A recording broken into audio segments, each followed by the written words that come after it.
And from a place of balance, also checking in with our minds, noticing their quality at this moment. Are they jumpy, agitated, eager, open and trusting? We're not trying to change it. We're just trying to notice what it is.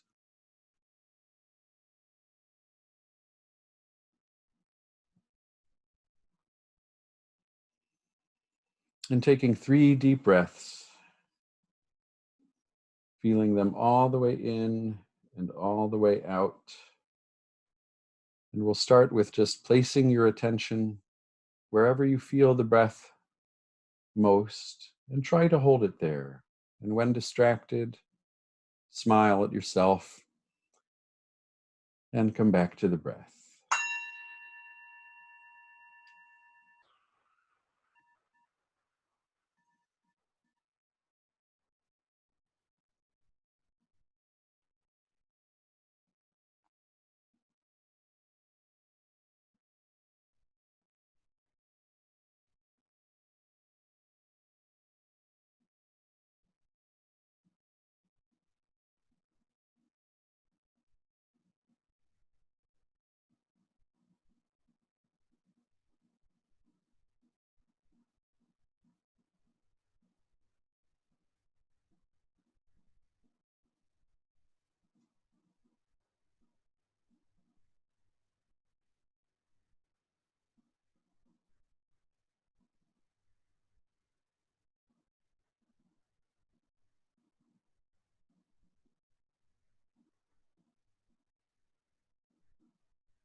Allowing yourself to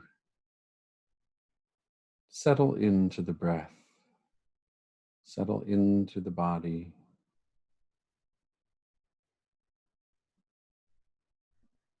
feeling connected and stable.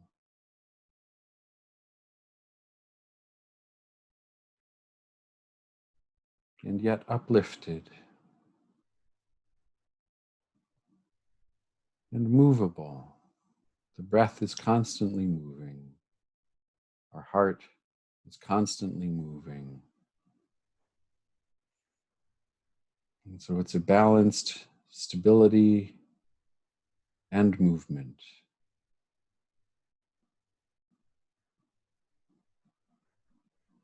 Balanced weight and uplifted.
And I'm going to give the instruction now before we do the next part, since not all of you have done this, and it's a kind of weird one. What I'll ask you to do in a moment is to, not making any noise, I want you to shout into your minds. And I just want you to shout a simple sentence like, I am shouting now. But using your inside your head voice to shout into your head. And then once the shout is over, see what it feels like. Did you shout into a space? And where is that space? Is that space inside your skull? Is it outside your skull? In what direction is it? How big is it? Does your shout echo in that space? Now, I know some people just dislike the idea of shouting at all. So if you prefer, you can sing into your mind. And so you would think, again, pretty loudly, I am singing now. And then pause and hear the reverberations of it. What is the space of your mind? Does it actually feel to you like there's a physical space where your mind is? And many people experience it extending beyond their skulls. So go ahead and with your eyes closed, I'd like you to shout into your mind, I am shouting now. And then notice the space and try to hold the space open as long as you can. It won't last very long before thoughts come in and kind of close it down. So go ahead and shout this time.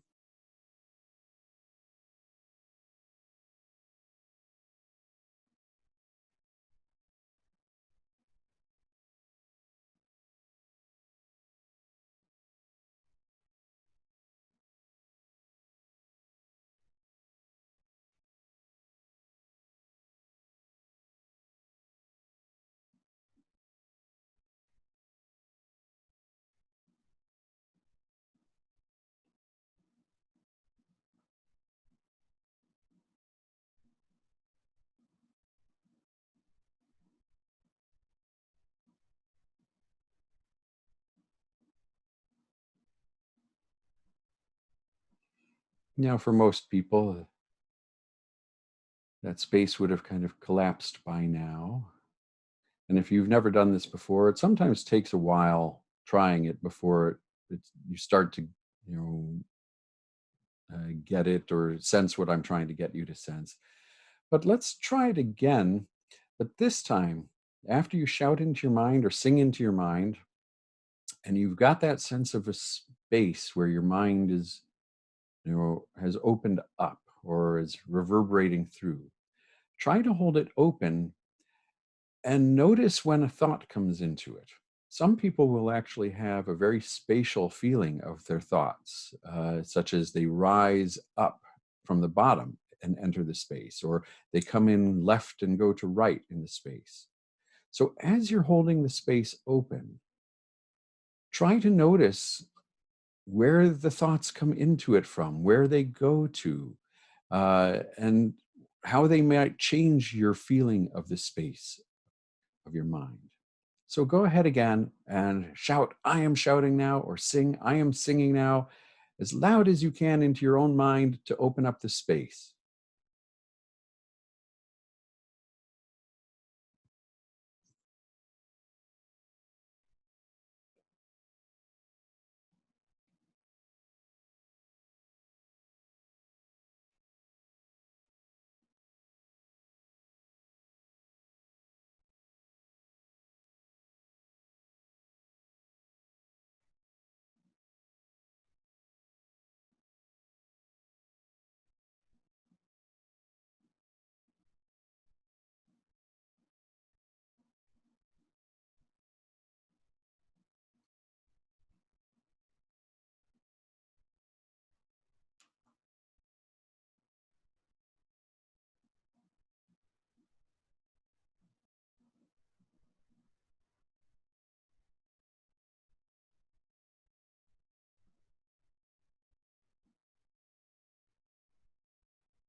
And now let's do it one more time, the same thing, only this time everyone do it as a singing voice. Sing into your own mind.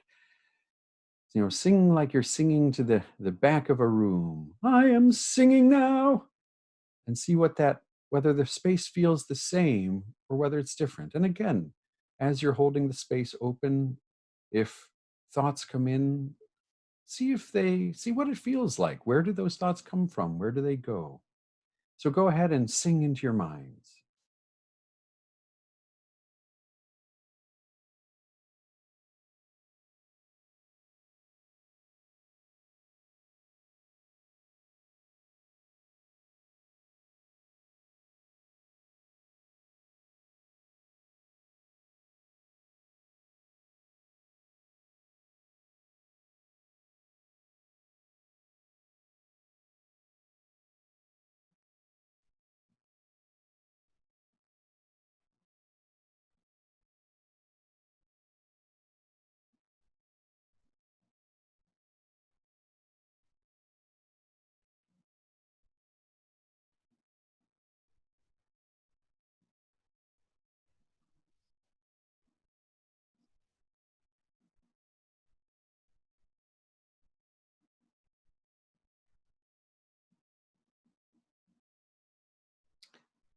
And now for one last variation.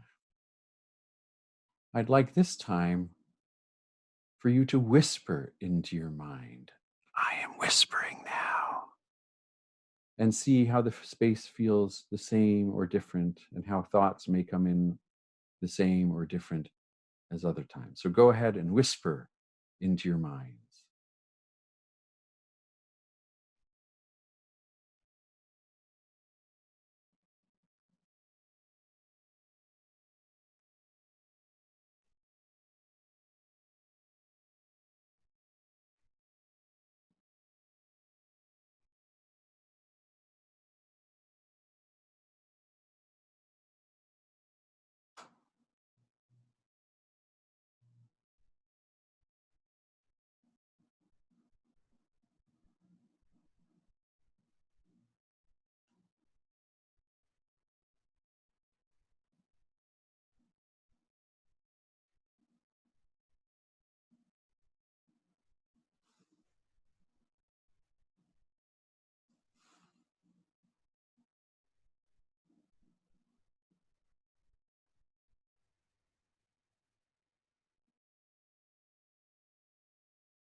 And now relaxing the technique, taking 3 deep breaths, feeling them all the way in and the pause, and all the way out and the pause. Allowing yourself to release any tension that might have built up in that practice.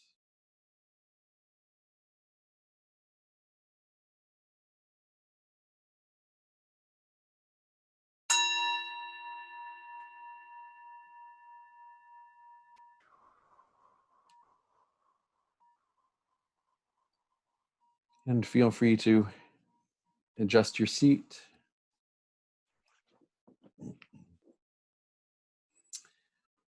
If you haven't all gotten some organic thing near you already, like a plant or a flower or something, please have one somewhere nearby. And also something to eat. Again, best if it's something, an organic thing like fruit or vegetable, rather than a processed food.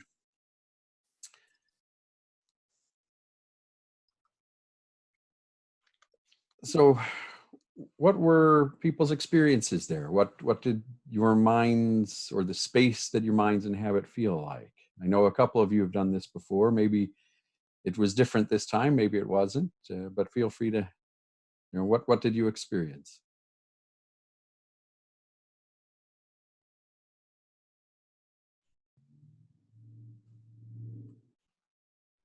It seemed, I'm Barbie, and it seemed more spacious than I thought. And it seemed like things were arising between my ears, which I thought was interesting. So, um, and it, usually I have lots of thoughts arising, but when I was waiting for them, it seemed like they were delayed this time too. So that was funny. I think lots of people experience that.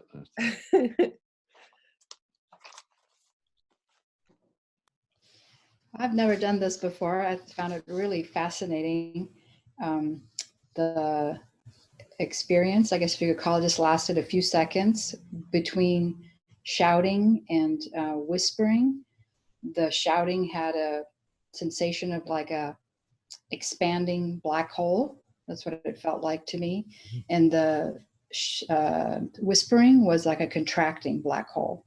And then the singing was just, the only way I could describe it is as if I was looking up at something. With the other ones, it felt like I was looking down into this black hole. But with the singing, it was like looking up. That's all I caught. But it was, as soon as I noticed it, it was over. Yeah. That's interesting. Now, were these holes outside of your head, or both inside and outside of your head, or where did Like, you feel like you experienced them? I felt like it originated inside and then went out. At least with the shouting. With the whispering, I felt like it was coming in. Like it's interesting because when you mentioned there at that when you were singing, you were kind of looking up. I had the same sensation. So when I was singing, I was standing up and kind of looking up. But then same thing when I was whispering, I was still standing up, but I was looking down. And then when I was yelling, I was seated and still looking up, and then I felt like the yelling just never stopped. It just prolonged and kept going and kept going. But the other two did stop. The singing and the whispering did stop. So that was just interesting. What did you notice, if you did? Like I said, this not everyone obviously experiences this at all the same way. But did you have any experience of where thoughts come from? For me, they kind of rise up from the bottom and float upper right in this. And my space is kind of maybe, I don't know, 8 inches deep and about 24 inches wide, sort of kind of but it feels like there's a screen, like there's a movie screen behind my eyes. That's the way I experience it. And the thoughts kind of rise up from the bottom. They bubble up and go this way. Did anyone else have any kind of spatial feeling about where thoughts come from or where they go, or whether once they arise, does the space contract down to them or anything like that? I felt that so when I was thinking, I really didn't have a direction per se for my thoughts, but as soon as I started thinking, I guess everything kind of narrowed. It almost felt like things were narrowing down. So especially during whispering, I started seeing like this spiral path, and it was just kind of narrowing, getting narrow and narrow as I kept thinking. So I experienced that one more when I was whispering than the other two. Thank you.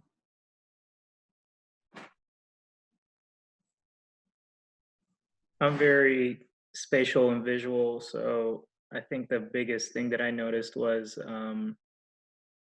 in each one of the circumstances, I put myself in an environment that I imagined where that would be happening. So in the first one, I almost saw myself as a small person in a very just dark space. I don't even know if I'd call it a room, just a space. And projecting out into that environment. So I kind of saw myself a little bit outside of myself, if you will. Mhm. And similarly, I think that when the singing almost immediately took me to what was familiar in the mindset of like you're singing to the back of the room. So like a stage and an amphitheater or something, and you're singing to the back of the room. The whisper was really interesting because I felt literally as if I was leaning into my ear and whispering, and it's just a very different environment from those other two that were much bigger and grander in space, to something that felt a lot more intimate, if you will. Thank you.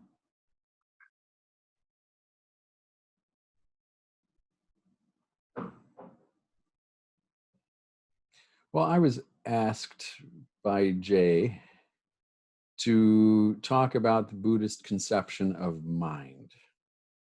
And in trying to prepare for this week, this has proven harder than I expected, because there isn't just one conception of it, and the different ways of describing it don't always go together. Why is that? Well, I think one way of thinking about it is, Buddhism is often talked about as if it's a science of mind. Well, different scientists studying the same thing don't always describe it the same way.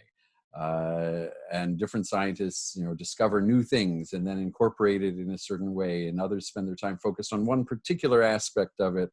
And then over time, our understanding, the approach and our discussion around it changes. And that's what's happened in Buddhism, because, of course, we have 2,600 years of trying to understand our minds. So there are lots of different conceptions. So I'm not going to attempt, nor am I qualified to go into all of the details, but I will give you a couple of different ways to prompt your own exploration of it. So let's start with what seems apparent. We sense, we perceive, we feel, we think, we recognize, we plan, we react, we learn, we understand, we analyze, we make mistakes, we know what we know, we sometimes know what we don't know. Are those the same thing or not? Is that one mind? They're certainly all mind, but is it the same thing? And I think what seems apparent to most people is that they are all us, right? These feelings and functions seem like who we are. You can go back to Descartes, and I think, therefore I am. Thanks, Dara. I know you need to go. Thanks for joining us. And that's an interesting statement, that we know we know we are, and we believe it's because the thinking us is who we often think we are. And I think a lot of Westerners feel this way. But Buddhism tells us this is a mistake. We are not our thoughts. And I guess I'd ask, if we were, how terrible would that be? Oh my God, you don't do everything you think. Thank God you don't. You don't even believe everything you think. So you clearly aren't your thoughts. So what is this mind? Well, I'd like you to think of a speck of dust right now. Think of a speck of dust. Imagine it. All right. Now think of the whole universe. Oh my, your mind is at one moment as small as a speck of dust, and the next is so big it can fit the whole universe within it. Okay, think of an atom with electrons circling it. All right, think of a rabbit with horns, or maybe just one horn. To help your imagination, there's my rabbit. He has no horns.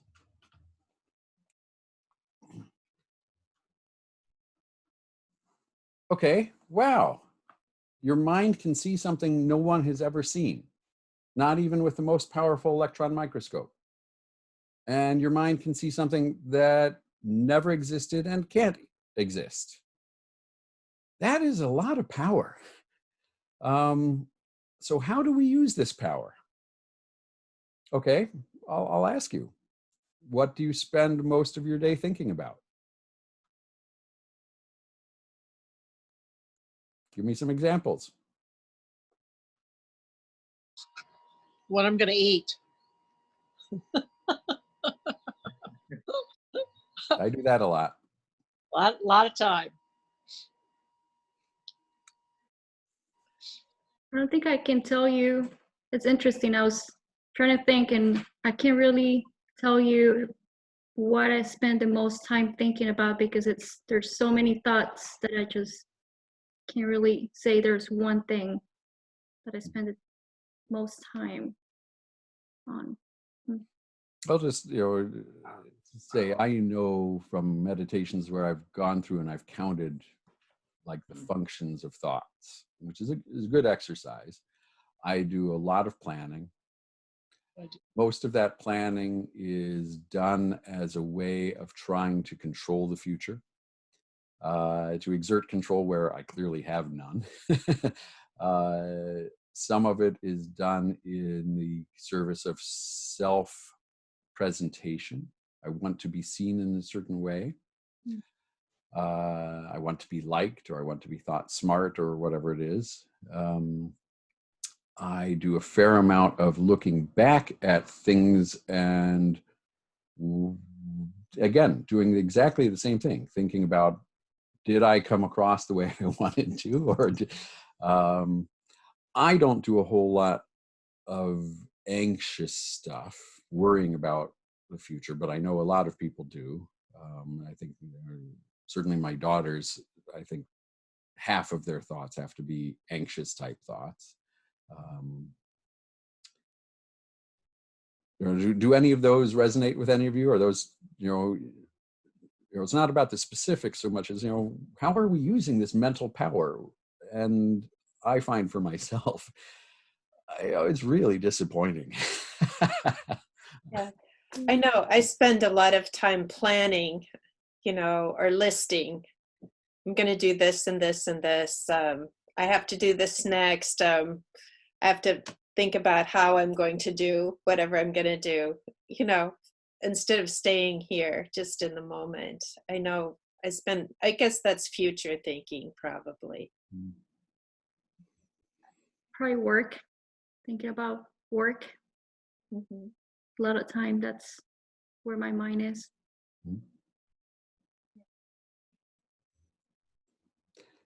So this is not good or bad. I'm not trying to make a point that we're doing something stupid with our minds, but I think it's useful to become more aware of, where do we use that power? What do we fill the space of our minds with? And so recall that although Buddhism is philosophical, it's not interested in philosophy. It's interested in reducing and ultimately liberating us from suffering. And at first, I think most of us tend to believe that our suffering comes from out there. But when we start being more willing to use our wisdom, we start to see the only common thing that's shared by all of the situations that make us suffer is us. After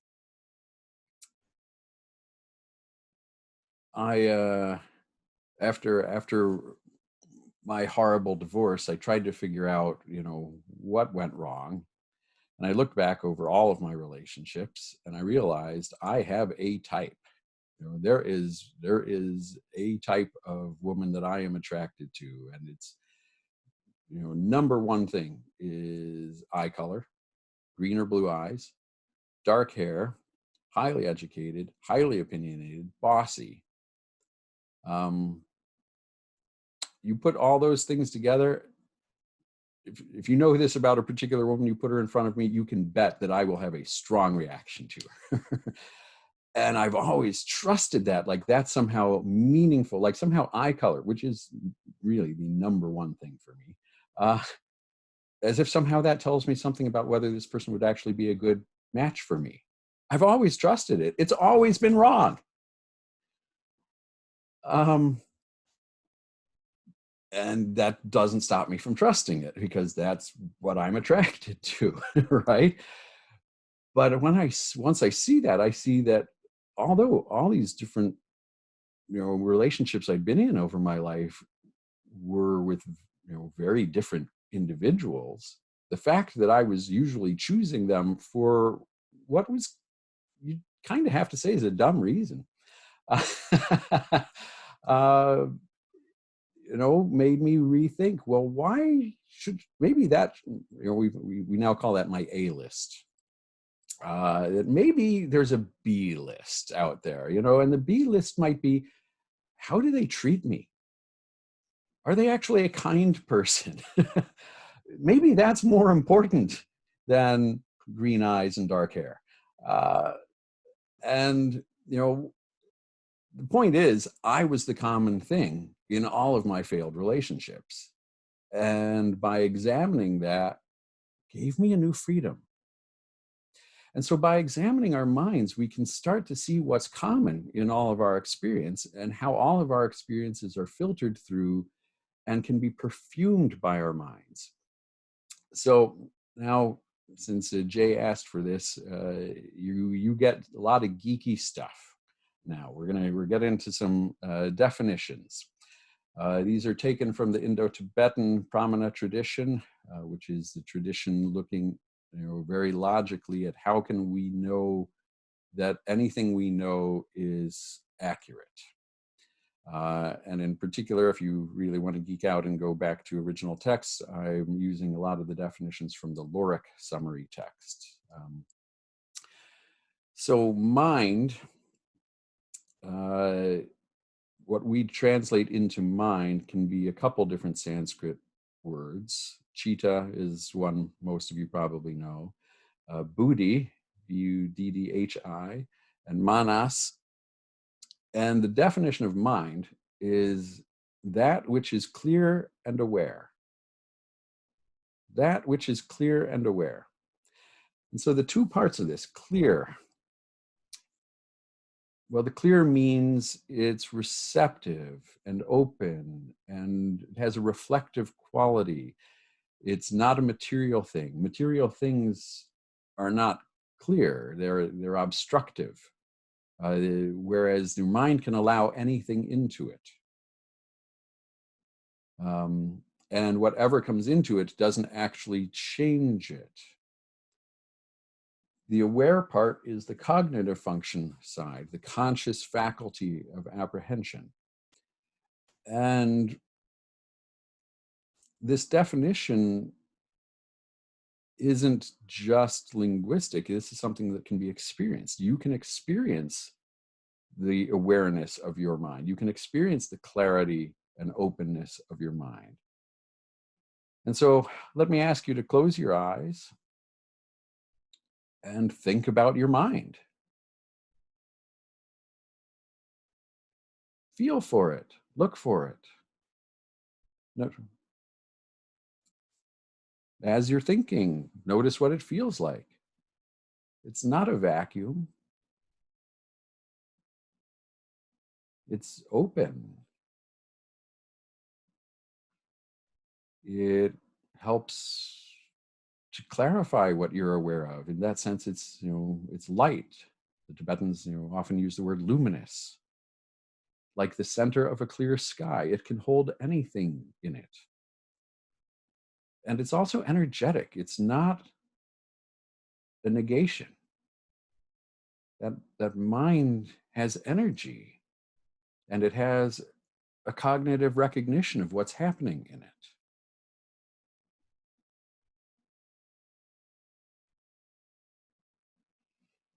So go ahead, you can open your eyes. So the definition of mind, that which is clear and aware. Now there are two other definitions. Consciousness. And the definition of consciousness is that which is aware of objects. If you really want to geek out, the Sanskrit is jnana, and vijnana get translated as consciousness. And then awareness is the third term. The Sanskrit is samvedana, and the definition is that which experiences an object of comprehension. That which experiences an object of comprehension. Now again, because Buddhism went through lots of different periods and different philosophical schools, we're not going to get into all the differences between these three, because in general, well, certainly from the Hinayana view, these three are basically synonyms. And again, if you want to keep track on your lucky Buddhist scorecards, the Vaibhashika and Sautrantika schools both would consider these three synonyms: consciousness, awareness, and mind. They focus on slightly different aspects, but they're basically the same thing. The mind-only school treats them differently, but that's more than we're going to talk about today. So let's look at this now from the other side. You've got mind, awareness, consciousness, and consciousness is aware of objects, right? Awareness is experiencing an object that it can comprehend. So what is an object of cognition? So the definition of object is that which can be known.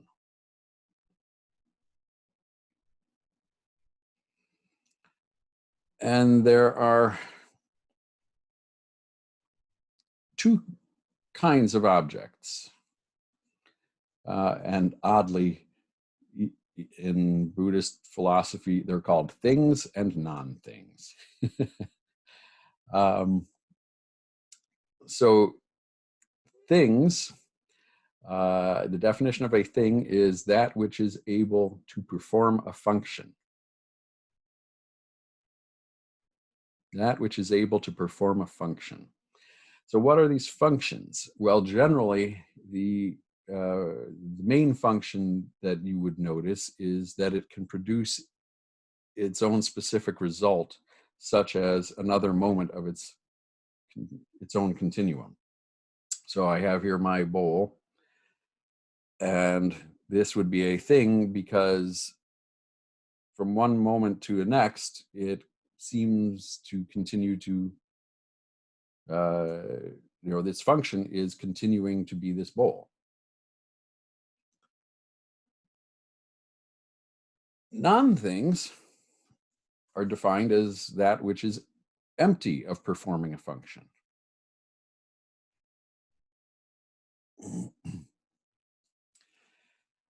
And so if we think about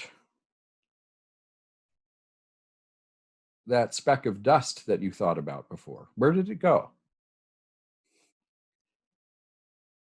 It could not continue to be seen, right? It was not continuing a function. Your mind created it. It didn't actually have the power to perform a function on its own, and so it couldn't continue to exist. So another way of considering these two kinds of objects is as objects of direct perception and objects of conceptual mind.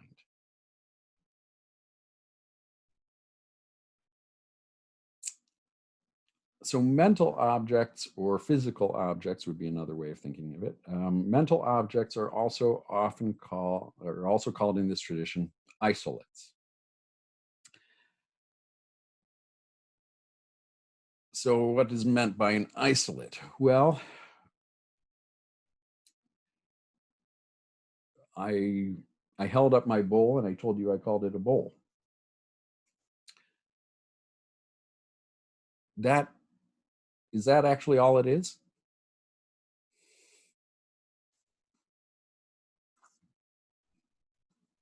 Does the word bowl actually explain this? Does it tell you what sound it makes because I said bowl? Does it tell you how long it'll ring? Does it tell you what it's made of? Does it tell you, apparently it was made in India.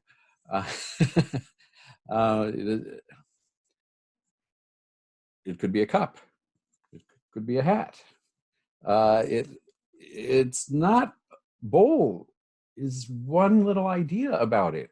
That conceptual name isolates one aspect and it separates it from its continuum. This wasn't always a bowl. This was different types of metal that were mined and, smelted and crafted, and it won't always be a bowl either. It will change again. But once we've made it a conceptual object, we've isolated, we've taken it out of its stream of existence. We've isolated only one aspect of it usually. We've also said what it isn't. Bowl is not you. It's not a sweater. It's not, it's not all sorts of other things, right? The Eiffel Tower. There you go. There's an isolate. You can picture it, even if you've never been to it, right? It's not you. It's not a glass. It's not a bowl. It's not even France.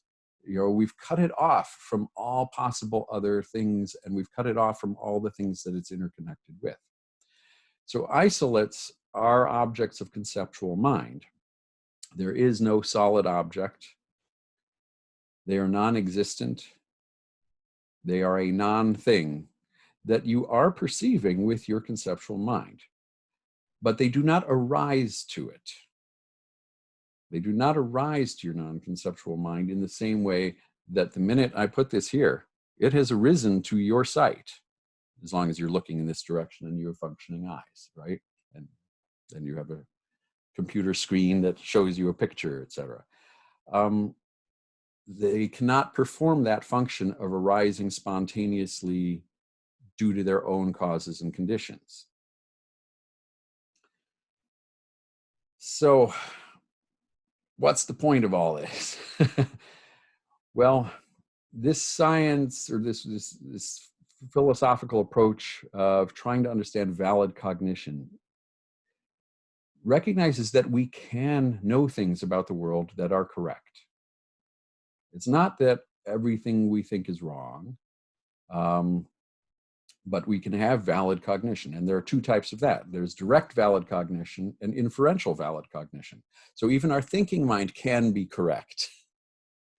But we're not going to go down that rabbit hole today, what the differences are between there. I'd have to go back and restudy a lot of stuff that I'd never really understood that well to begin with, if you want to go there. However, the final pair of definitions we're going to look at today are specifically characterized phenomenon and generally characterized phenomenon. So a specifically characterized phenomenon is defined as an object of direct sense perception. And a generally characterized phenomenon is an object of conceptual mind. And these are equivalent to things and non-things. But I find them a more useful term for a reason I'll explain in a moment than just thing or non-thing. But a specifically characterized phenomenon ultimately is able to perform a function, and a generally characterized phenomenon is ultimately unable to perform a function. So when we're talking about valid cognition, we mean not only correct and undeceiving, but we also mean unfiltered, unlabeled. So this is, I said the word before, but I'll define it now. Pramana, which is often defined as valid cognition. The pra really means first or new, and the mana means to understand, to know, to come into contact with. So a new cognition of objects is a valid cognition. A first coming into contact with something is a valid cognition. So you all know what object you chose, right? A flower or a plant or something that you've got nearby. Okay, so close your eyes.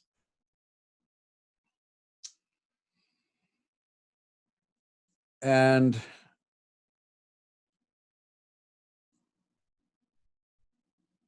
imagine it in as much rich detail as you possibly can. What exactly does it look like? What are all of its tiny little details? What's its overall shape? What is its color?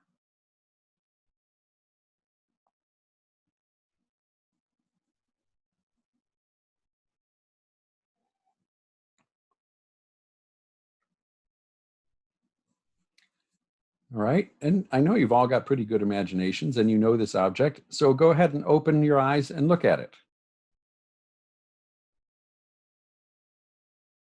Now, that first contact you have with your eyes looking at it is unmistaken cognition. But immediately after that first moment, we often add a label: leaf, flower, plant, bird, green, whatever, and then we stop seeing it as well.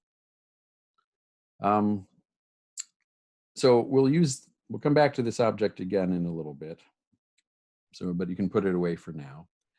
So in Buddhist psychology, we have our 6 sense faculties, and then we have 6 types of objects that are specific to each of those 6 faculties. And then we have 6 different consciousnesses that arise as a result of the sense faculty coming into contact with that object.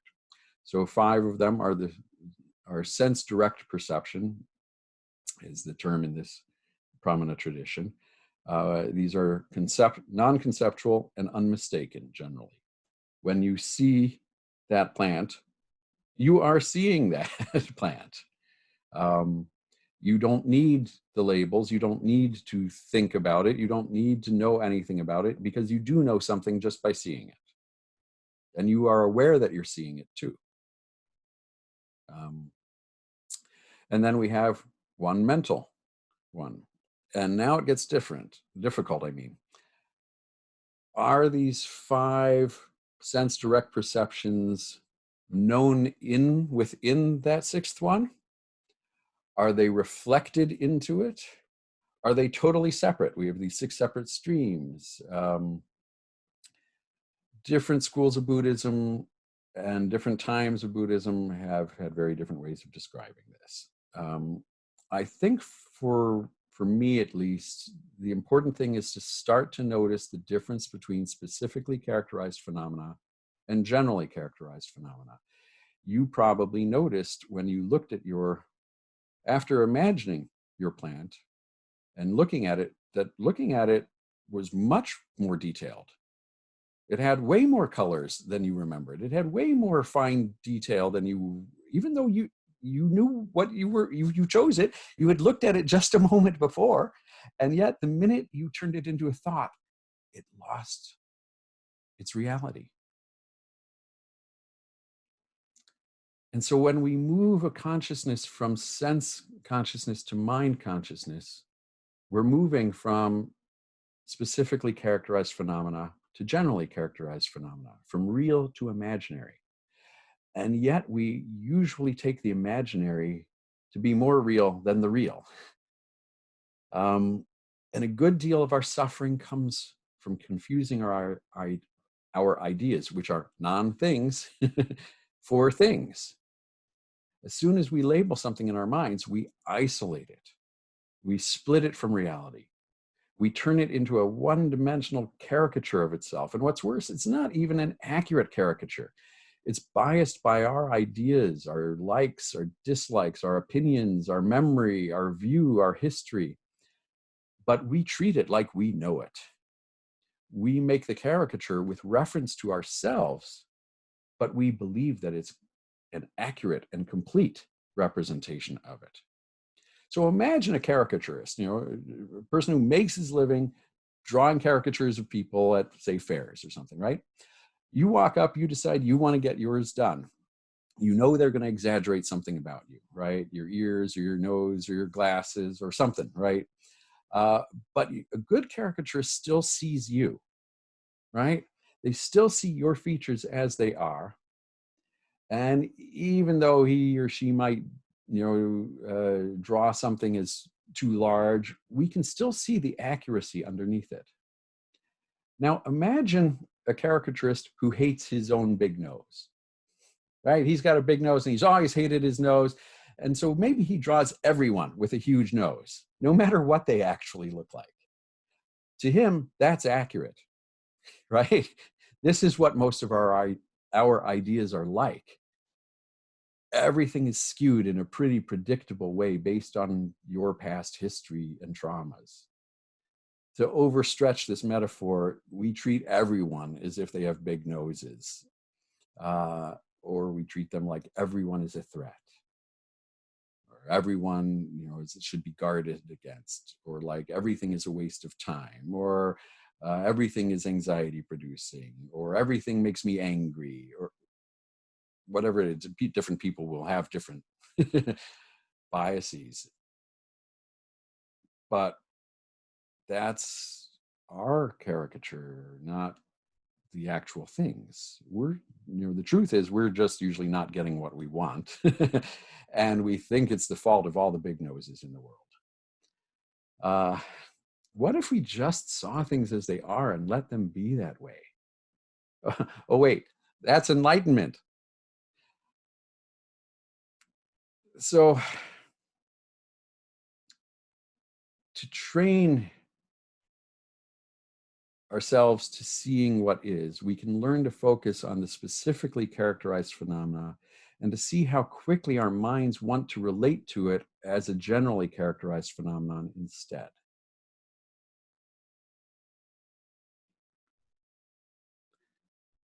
So let's do another meditation here. And we'll start again with just kind of settling in, letting our minds settle. And then I'm going to ask you to do some work with some of the things around you. So feeling your body, finding that place of balance and comfort. We're never trying to hold ourselves in a posture that hurts.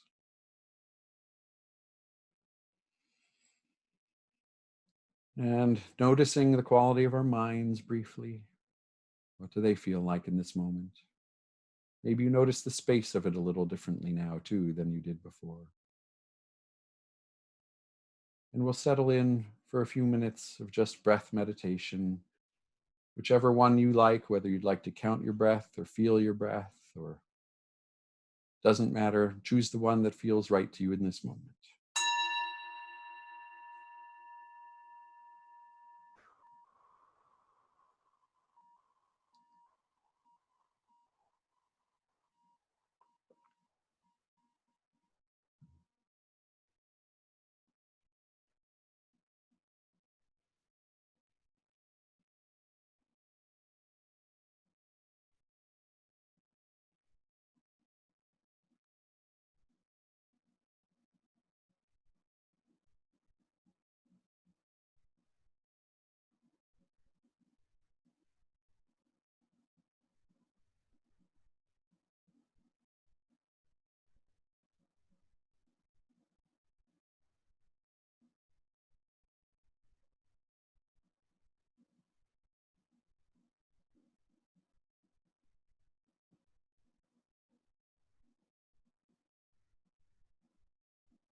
And we're settling in for a meditation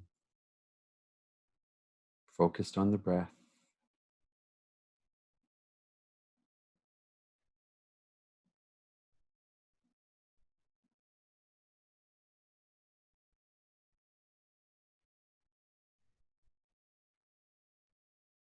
Allowing the mind to settle and open, trusting that the next moment will be okay.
Now I'd ask you to close your eyes if they're open and bring to mind this object that you have in front of you in as much rich detail as you can. Again,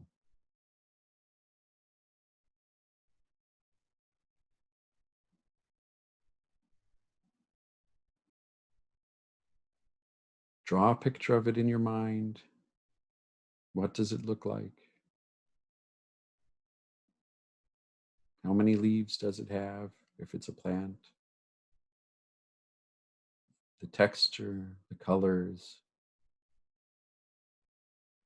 the edges,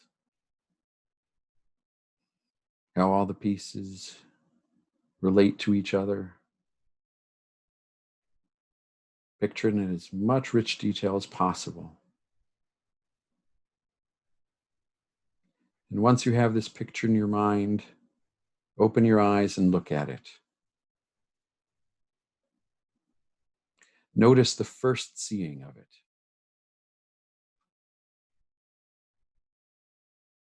Notice how much more detailed and rich it is than your very good imagination.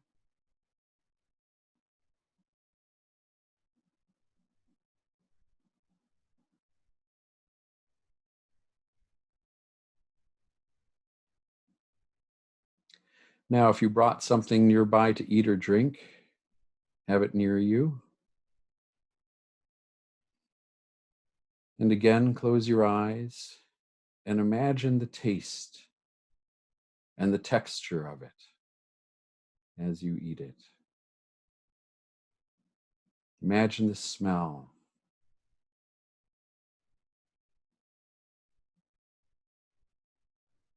Whatever it is, I expect it's something you've had before, so you know very well what it looks like, what it smells like, what its texture is, and what its flavor is.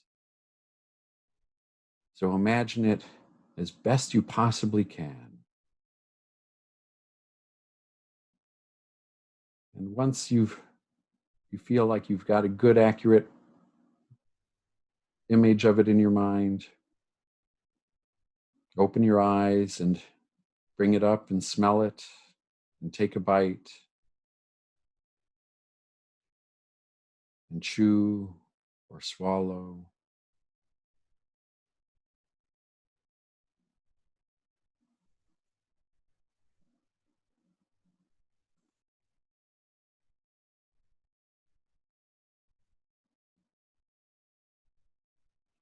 notice how much more nuanced the flavor and texture and smell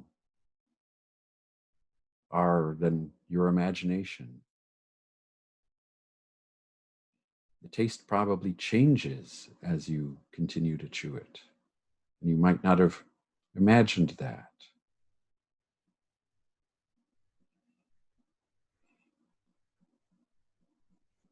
And now I'd like you to actually get up and move around for the next 10 minutes. I'd like you to see, hear, taste, touch, and smell things. Notice the vibrancy of your actual sensory experiences. And then notice how quickly conceptual mind comes in to dull your senses. How quickly you name it, and the naming it actually makes it, it might heighten one aspect of it like a caricature does, but it minimizes other aspects of it. And so get up, walk around, and I'll call you back with the bell in 10 minutes.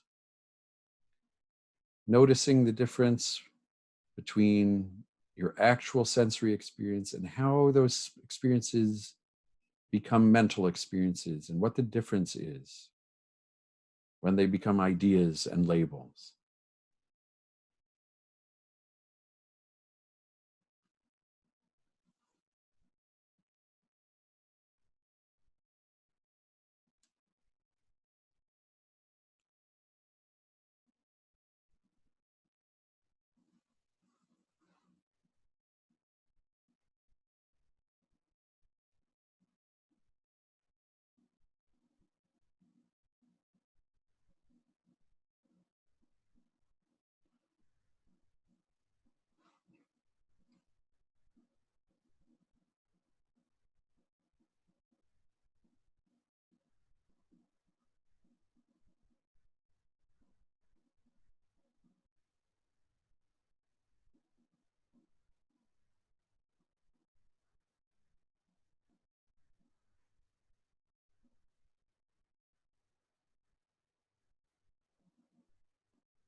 So to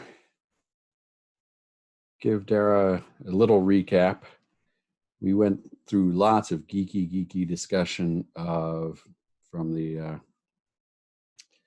Pramana tradition of definitions of mind and awareness and consciousness, and got to focusing on the difference between specifically characterized phenomena, which are objects of direct sense perception, and generally characterized phenomena, which are objects of mental labeling.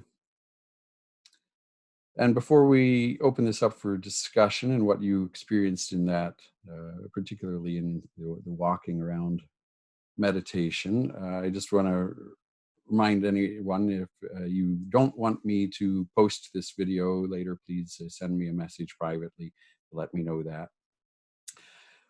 But what was your experience? Could you start sensing that difference between that first awareness of something and then how thought wanted to take over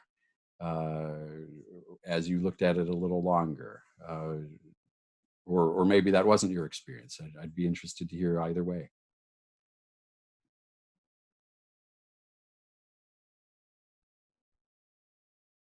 Yeah, I'm gonna geek out, and I'll keep it short.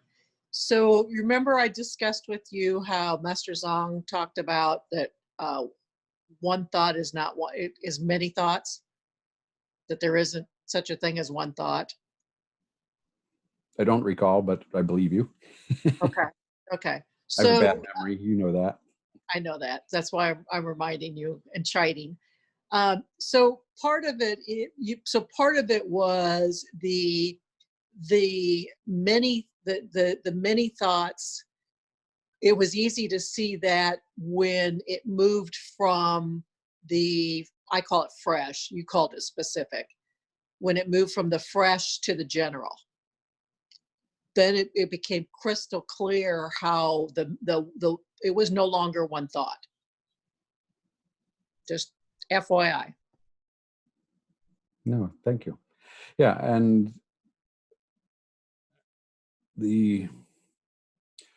one of the aspects, Buddhist terms, that talks about that is prapancha, where thoughts spin themselves out of control, basically. You know, they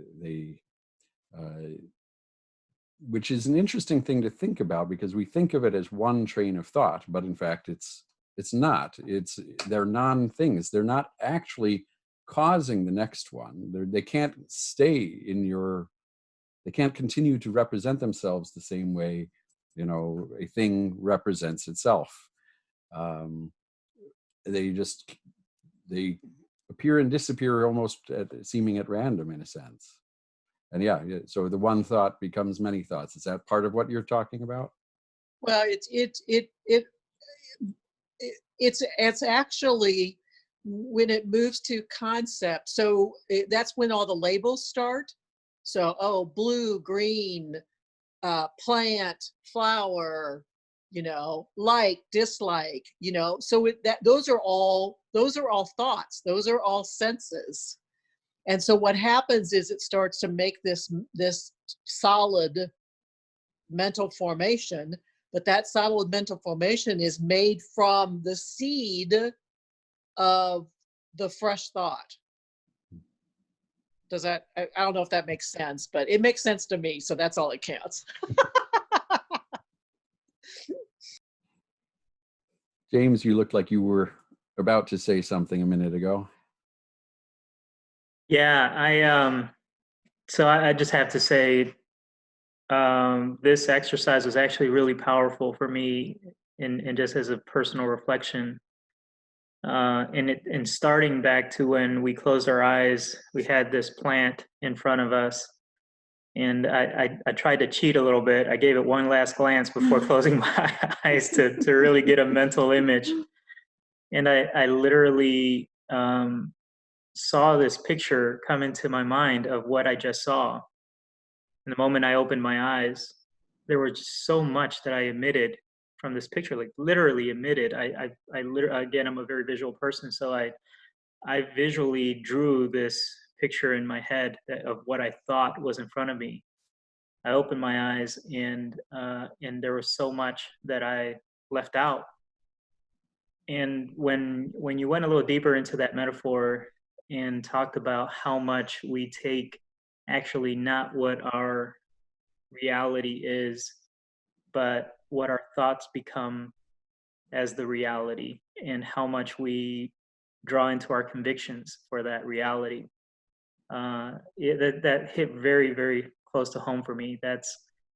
I look at how many times I may have taken something one dimensionally and applied my biases and applied my judgments and applied my feelings and everything else to it, and that became my truth. It was my absolute truth, and it's far from the truth, right? It's just that caricature that I decided to draw of that situation. So it's a really, really powerful experience from that standpoint. Thank you. And when you've noticed that, have you also noticed that there's often suffering that comes along with it once you've reduced it down to that? Yeah. Yeah, absolutely. And I'll share kind of vulnerably with the group. I've struggled with anxiety, and so partly thinking about things that create anxiety for me and elevate that anxiety. Sometimes I've realized how much more, as I've dug into that a little bit deeper in these mindfulness practices and meditation and things that help me to actually realize that there's more anxiety and suffering created by that internal thought than what is actually there to be anxious about. Or so yeah, that's, I would equate that. Thank you. Thank you for sharing that. Yeah, in my tradition of Zen, we're constantly reminded to come back to what do I see, smell, taste, touch, feel, right? Particularly when our minds are starting to spin off into some anxious or difficult place. That often when I come back to what's really here, none of the things that were making me anxious are here. Those were all things I was bringing to it to now by my mind rather than actually. And it's not that there aren't things to be anxious of out in the world. Sure they are, but they aren't in my environment nearly as much as I put them in my own environment. And just allowing myself to give up on that, even some, helps a whole lot.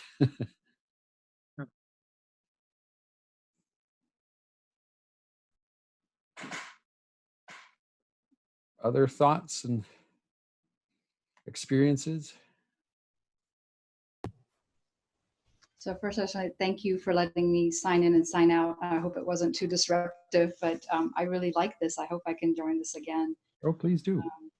So as I was walking around, and I'm in a very familiar room of my house, so I know all the objects, but I found myself looking sometimes outside. And a thought that I had is, so during this, having much more time at home, like we all do, in recent months, I've taken up drawing with colored pencils just as a hobby, and what I've noticed, and I think this is a left brain, right brain kind of thing, it's quieted my analytical left brain side and it's heightened my right brain. So when I walk, there's some woods around my house. I live kind of in a rural area of Wisconsin, and in the beginning, when I started, I would really focus in on the detail and things at a distance versus close to me. And I started looking more at shapes and shadows, and so less into identifying things like, oh, that's an oak tree and that's a, river birch or whatever, and just started to look at appealing bark and noticing how the textures are to each other in order to reproduce them. That's been very helpful in a wasn't something I was trying to do. It's kind of an effect of it. Like with meditation, you know, you kind of have effects of that you didn't realize. So as I was walking around in my room and looking at objects, I noticed that translates a little bit to it, where with certain things, I was just noticing their feel or maybe their color, but not saying blue or green, just kind of being there. So. And what was, if you've noticed, you know, what's the quality of your mind when you're in that zone? You know, do you feel content? Do you feel, you know, time at this, you know, the same way as other times? You know, when you're doing that, you know, what do you experience in terms of how you feel your own being? And maybe you don't. Maybe you actually are completely merged.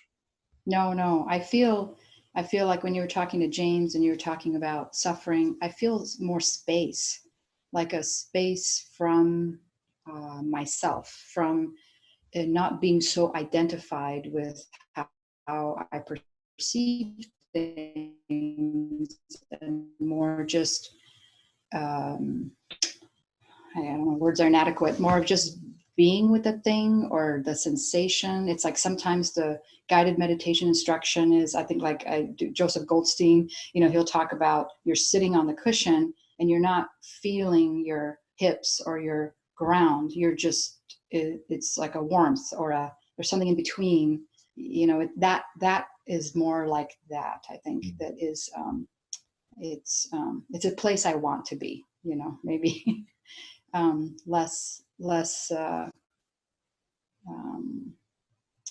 analytical, less closed in. That's wider perspective. Yeah, that's what it feels like. It's like the drawing where you're zooming out. You're not constantly in this microscopic kind of a environment, the little ant, you know, busy doing the little things. It's kind of a more space, more wider, the woods, the air. Thank you.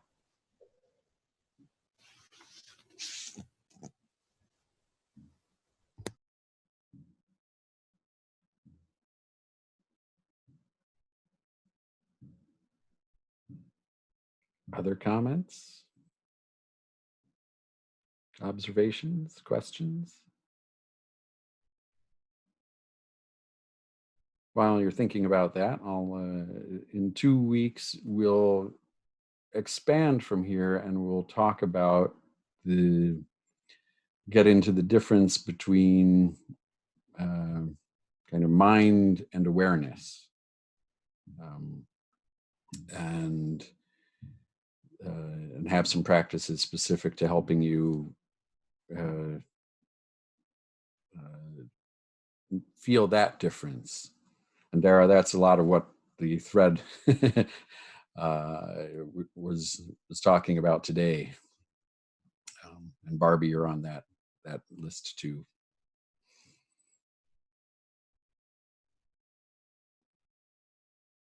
I'll just add one thing to this. You know,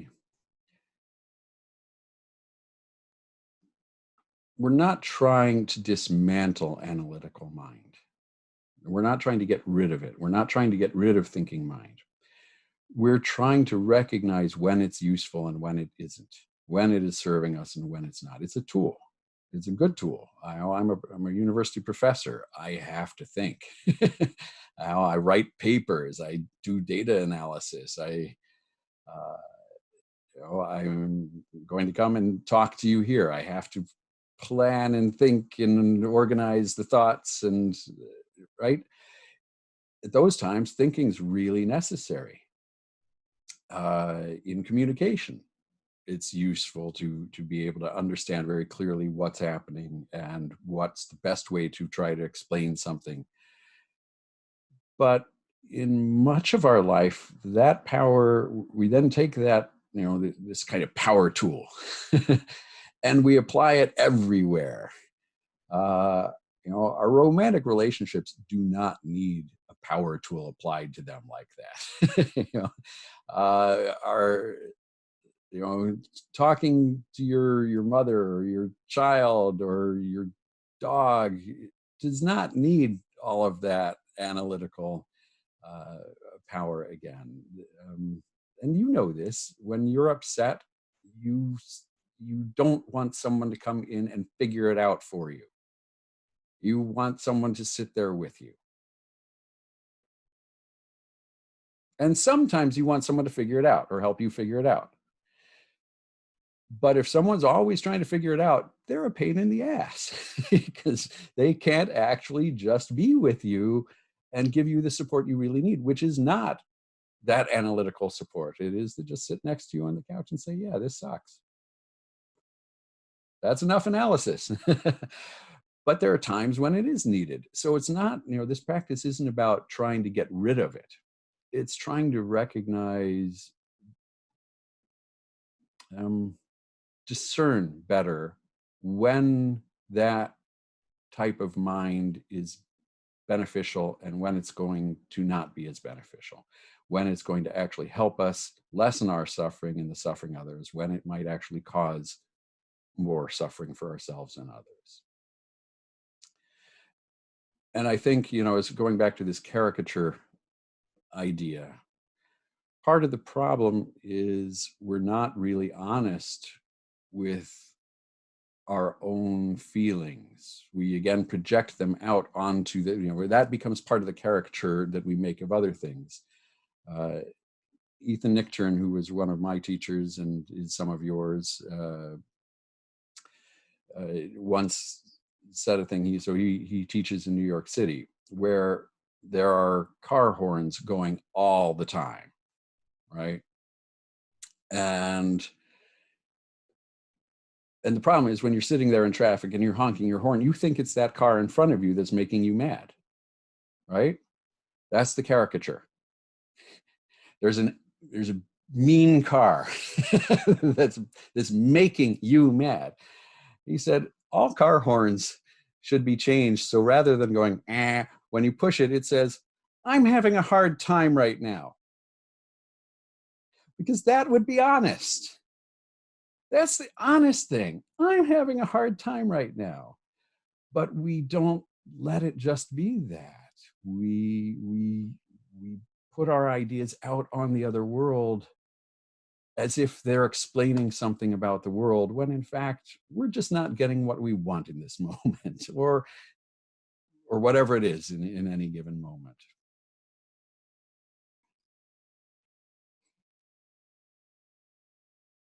We're about out of time. Any last thoughts or questions, comments?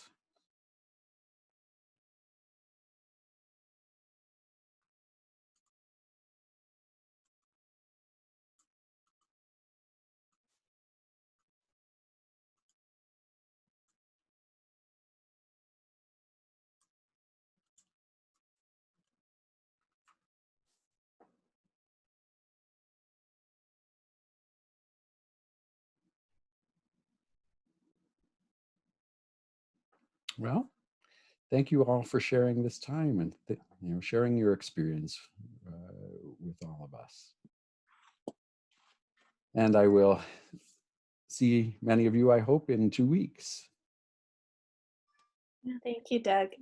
Thank you, Doug. Thank Thanks you. for doing that. You guys. Of course. Something to think about for 2 weeks. Well, you asked for it.